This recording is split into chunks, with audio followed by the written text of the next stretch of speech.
In 2028, Europe will witness one of football's grandest spectacles, the European Championship. For the first time in history, 5 nations, England, Scotland, Wales, Northern Ireland, and the Republic of Ireland, will unite to host the tournament, bringing together legendary stadiums, deep footballing traditions, and electrifying fan energy. This historic event will take place across 10 iconic venues, each with its own unique story. From historic grounds to state-of-the-art arenas, these stadiums will be the battlegrounds where champions rise. Let's explore the stadiums that will define Euro 2028. We start with the crown jewel of English football, Wembley Stadium. With a massive capacity of 90,000, it's the biggest stadium in the UK, in the heart of English football. Built in 2007 on the historic grounds of the old Wembley, it features the towering 133-meter arch, a landmark visible across London's skyline. Over the years, it has hosted some of football's greatest moments, from Champions League finals to the dramatic Euro 2020 showdown.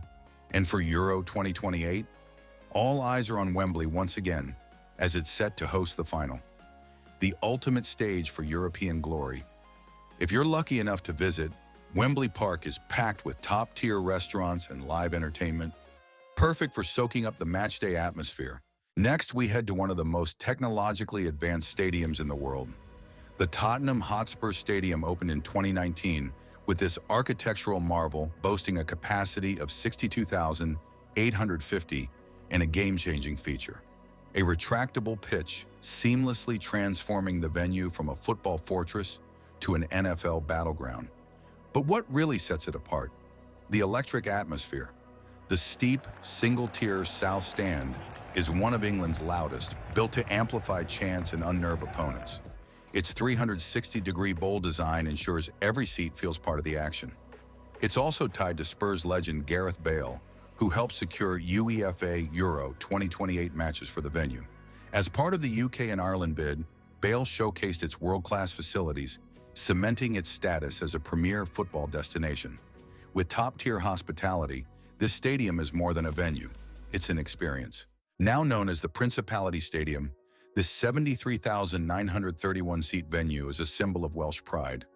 Opened in 1999, it was the first stadium in the UK with a fully retractable roof, ensuring that rain or shine, the action never stops. Over the years, it has hosted everything from fierce rugby battles to the UEFA Champions League final in 2017. But its real magic comes from the passionate Welsh fans who turn it into a cauldron of noise. And it's not just about what happens inside. Located right in the heart of Cardiff, the stadium sits near historic landmarks like Cardiff Castle and the buzzing nightlife of Cardiff Bay. Whether it's pre-game excitement or post-match celebrations, there's no shortage of energy in this city. What happens when a stadium built for a one-time event transforms into the beating heart of a football powerhouse? That's the story of Etihad Stadium. Originally constructed for the 2002 Commonwealth Games, this venue found a new purpose as the home of Manchester City. And today, with a capacity of 61,000, it's one of the most modern stadiums in England. What makes it stand out?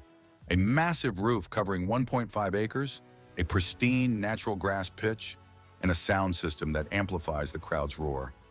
More than a stadium, it's the heart of the Etihad campus, home to world-class training facilities in the City Football Academy. The transformation began with Sheikh Mansour's 2008 takeover, bringing unprecedented investment and success. In 2011, a landmark deal with Etihad Airways rebranded the stadium, followed by a South Stand expansion in 2015, cementing its status among the Premier League's largest venues. Today, Etihad Stadium is where City asserts its dominance. And for football fans, Manchester offers even more.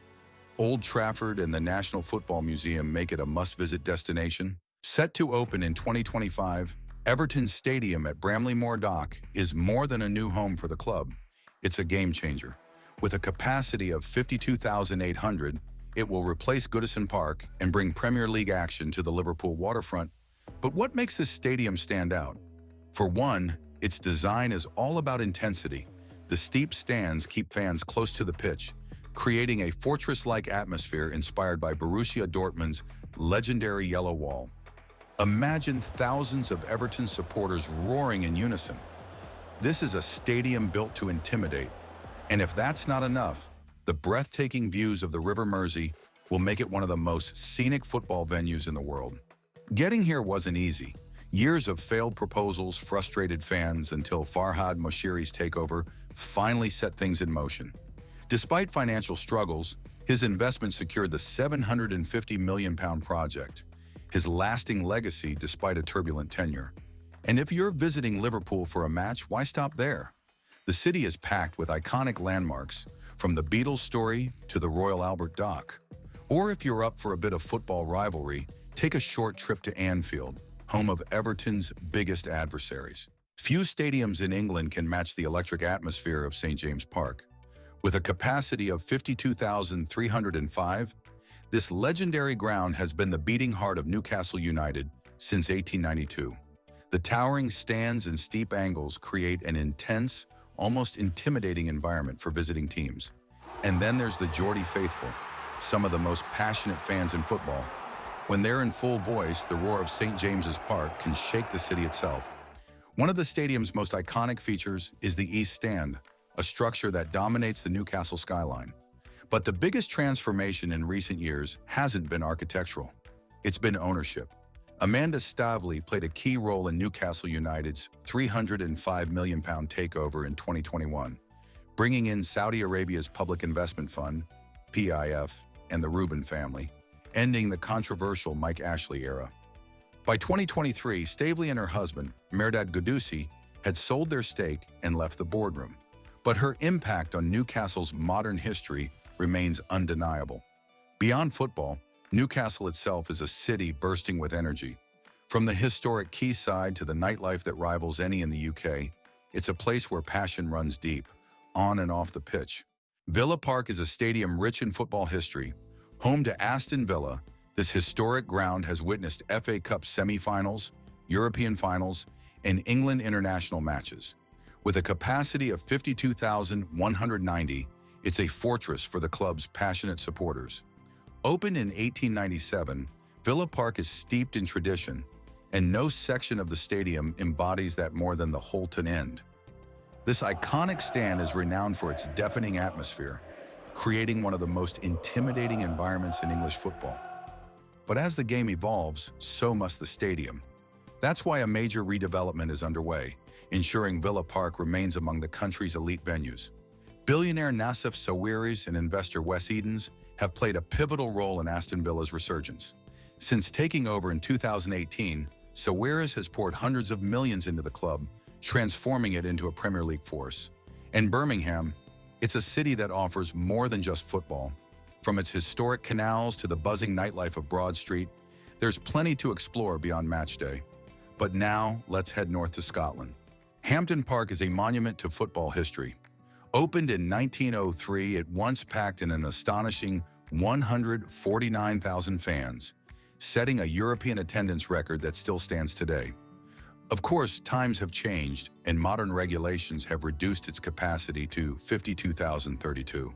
But make no mistake, Hampden still delivers an electrifying experience. When the Scottish national team scores, the famous Hampden roar shakes the ground beneath your feet.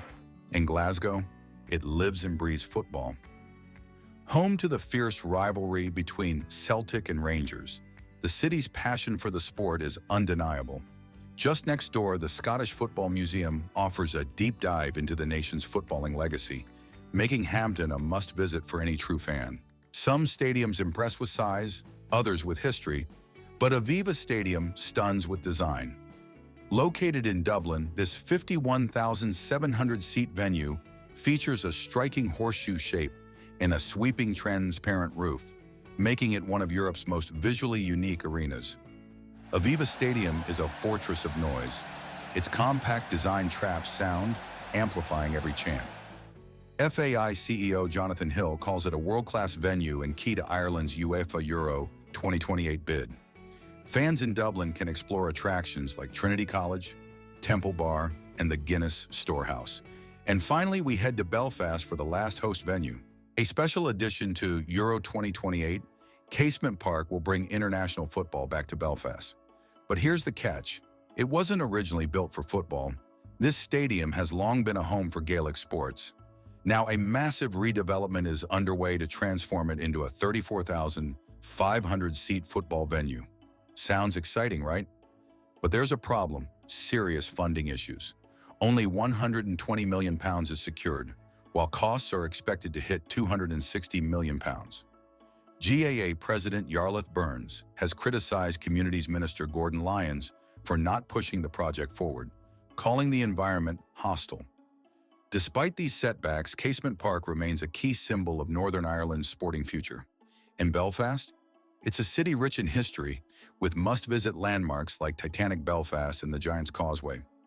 The big question: can the project be completed in time for Euro 2028? Which stadium are you most excited to see? Let us know in the comments, and don't forget to like, subscribe, and turn on notifications for more.